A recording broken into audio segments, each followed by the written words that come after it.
आप सभी का स्वागत है आपके अपने YouTube channel diamond Hindi classes में। और आज का टॉपिक होगा अर्धवार्षिक परीक्षा कक्षा 12 है सामान्य हिंदी। तो आइए शुरू करते हैं। तो प्रश्न नंबर 1 है, अष्टायाम के रचयिता हैं।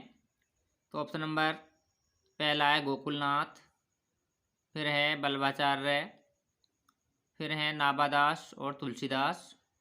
तो अष्टायाम के रचयिता हैं नाभादास, तो इसका ऑप्शन नंबर से सही है। प्रश्न नंबर 6, सदल मिश्र की रचना है। तो ऑप्शन नंबर ए पर दे रखा है Prem Sagar, option number B पर है नाचिकेतोपाख्यान, ऑप्शन नंबर से है सुख सागर और ऑप्शन नंबर डी पर दे रखा है उदयभान चरित। तो सदल मिश्र की रचना है नाचिकेतोपाख्यान, तो ऑप्शन नंबर बे सही है। प्रश्न नंबर पहले का गे, राहुल सांकृत्यायन का वास्तविक नाम है।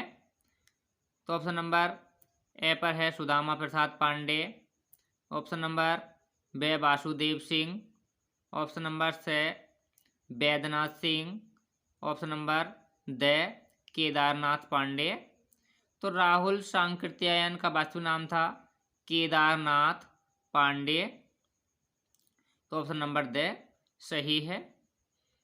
प्रश्न नंबर पहले का घ, तार सप्तक के संपादक हैं। तो ऑप्शन नंबर ए पर है दिनकर, ऑप्शन नंबर बे है अज्ञेय, और से पर है निराला, और ऑप्शन नंबर दे पर है मुक्तिबोध। तो तार सप्तक के संपादक हैं अज्ञेय, तो ऑप्शन नंबर बे आपका सही है। प्रश्न नंबर अड़े यानी पहले का अड़े है, बोलगा श्री गंगा के लेखक कौन है। तो ऑप्शन नंबर ए है मुंशी प्रेमचंद, और ऑप्शन नंबर बे पर है जैनेन्द्र कुमार, और ऑप्शन नंबर से पर है हजारी प्रसाद द्विवेदी, और ऑप्शन नंबर दे पर है राहुल सांकृत्यायन। तो बोलगा श्री गंगा के लेखक हैं राहुल सांकृत्यायन, तो ऑप्शन नंबर दे सही है। प्रश्न नंबर 2 का के, जायसी का पद्मावत किस भाषा में लिखा गया है। तो ऑप्शन नंबर ए है ब्रजभाषा, और ऑप्शन नंबर बे पर है अवधी, और ऑप्शन नंबर से पर है खड़ी बोली, ऑप्शन नंबर दे पर है फारसी। तो जायसी का पद्मावत अवधी भाषा में लिखा गया है, तो ऑप्शन नंबर बे सही है। प्रश्न नंबर 2 का खे, रीतिकाल का अन्य नाम है। तो ऑप्शन नंबर ए पर है स्वर्णकाल, ऑप्शन नंबर वे उद्भव काल, ऑप्शन नंबर से श्रृंगार काल, ऑप्शन नंबर दे संक्रांति काल। तो रीतिकाल को श्रृंगार काल भी कहते हैं, यानी रीतिकाल का अन्य नाम है श्रृंगार काल, तो ऑप्शन नंबर से सही है। प्रश्न नंबर 2 का गे, विनय पत्रिका किस भाषा की कृति है। तो ऑप्शन नंबर ए पर दे रखा है अवधी, और ऑप्शन नंबर बे पर है मैथिली, ऑप्शन नंबर से पर है खड़ी बोली, और ऑप्शन नंबर दे है ब्रज।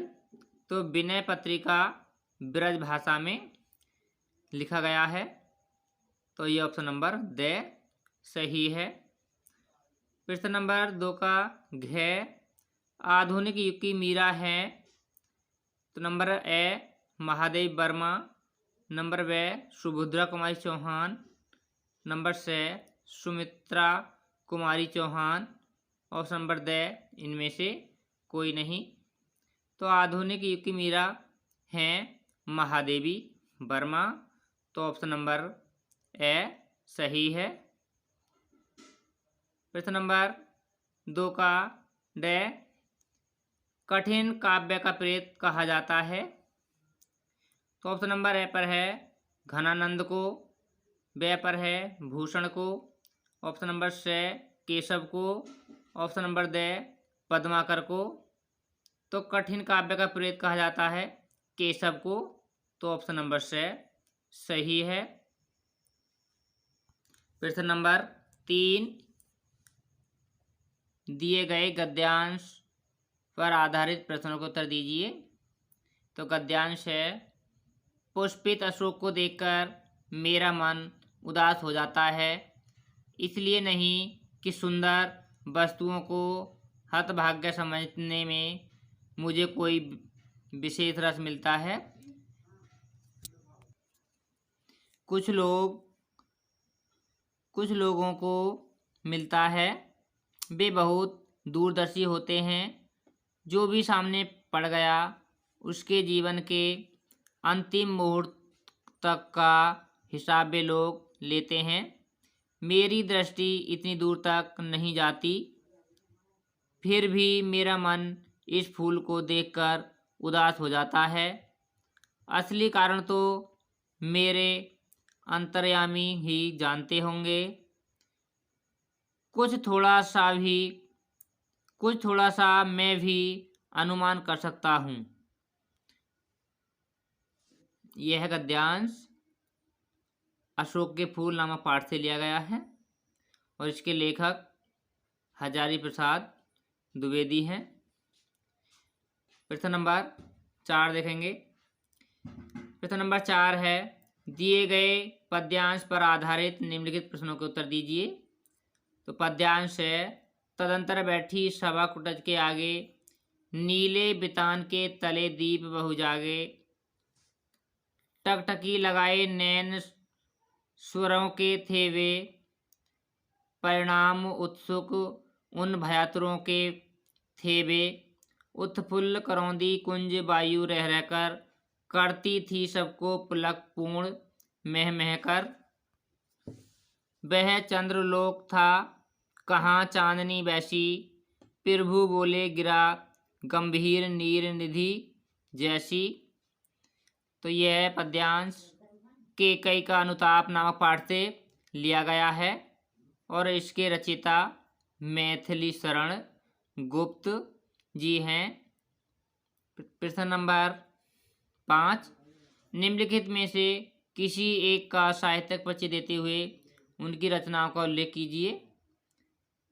तो आचार्य हजारी प्रसाद द्विवेदी, मैथिली शरण गुप्त, जयशंकर प्रसाद। तो इसमें से एक का साहित्य परिचय देते हुए उनकी रचनाओं का उल्लेख करना है।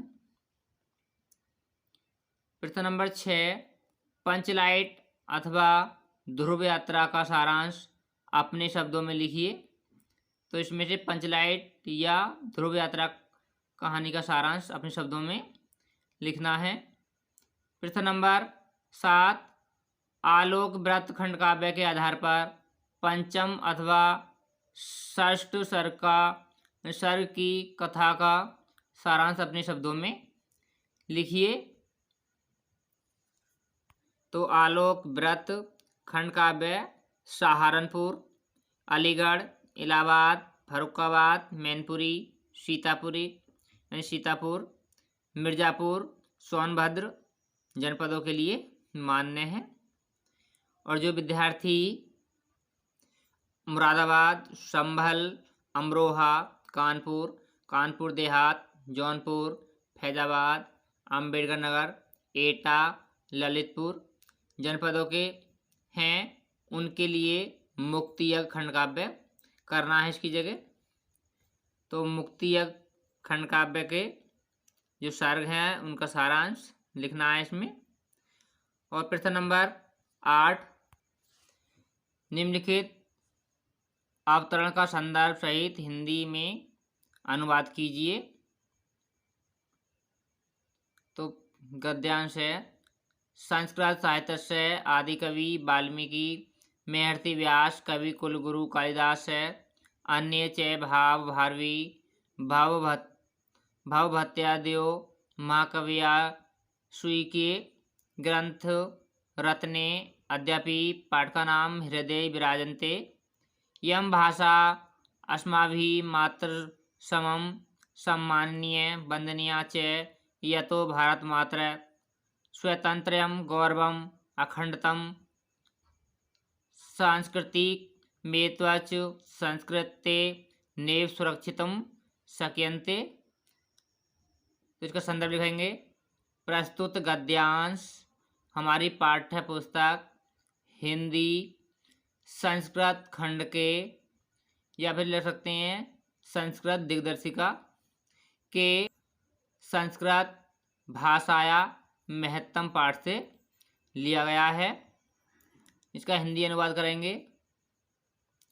संस्कृत साहित्य से संस्कृत साहित्य के आदिकवि वाल्मीकि, महर्षि व्यास यानी महर्षि वेदव्यास, कवि कुलगुरु कालिदास, भारवी, भवभूति आदि अन्य महाकवि अपने श्रेष्ठ ग्रंथों द्वारा आज भी पाठकों के हृदय में विराजते हैं या निवास करते हैं। यह भाषा यही भाषा अस्माभिः हमारे लिए मातृ सम्मान माता के समान सम्माननीय और वंदनीय है, क्योंकि भारत माता की स्वतंत्रता, गौरव, अखंडता एवं सांस्कृतिक एकता संस्कृत के द्वारा ही सुरक्षित रह सकती है। 8 का ख है, दिए गए पद्यांश का संदर्भ सहित हिंदी में अनुवाद कीजिए।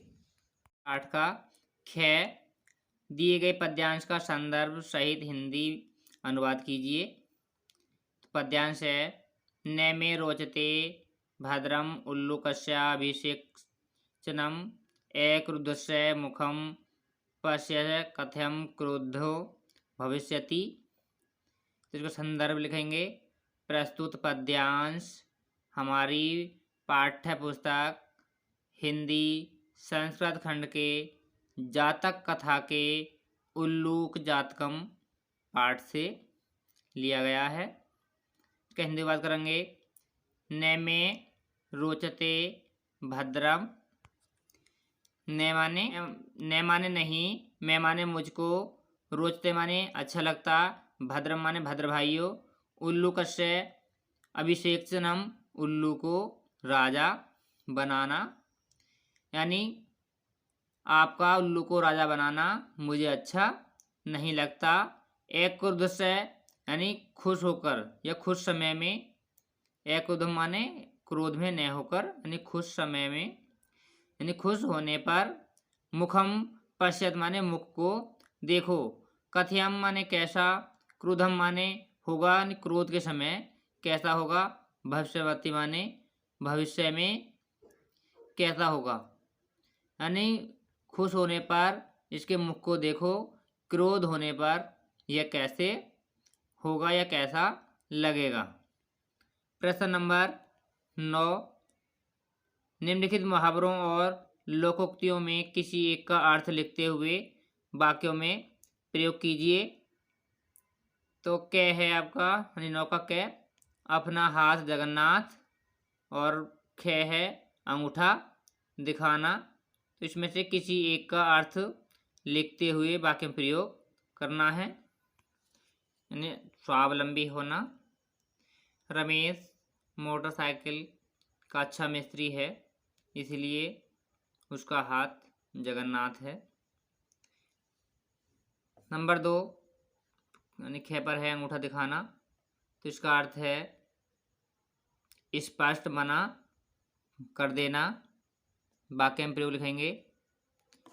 जब तक लिपिक ने उसका कार्य नहीं कर दिया तब तक वह उसे कुछ पैसे देने का वादा करता रहा, और काम होते ही उसने लिपिक को अंगूठा दिखा दिया। प्रश्न नंबर 10, निम्नलिखित शब्दों के संधि विच्छेद के सही विकल्प का चयन कीजिए।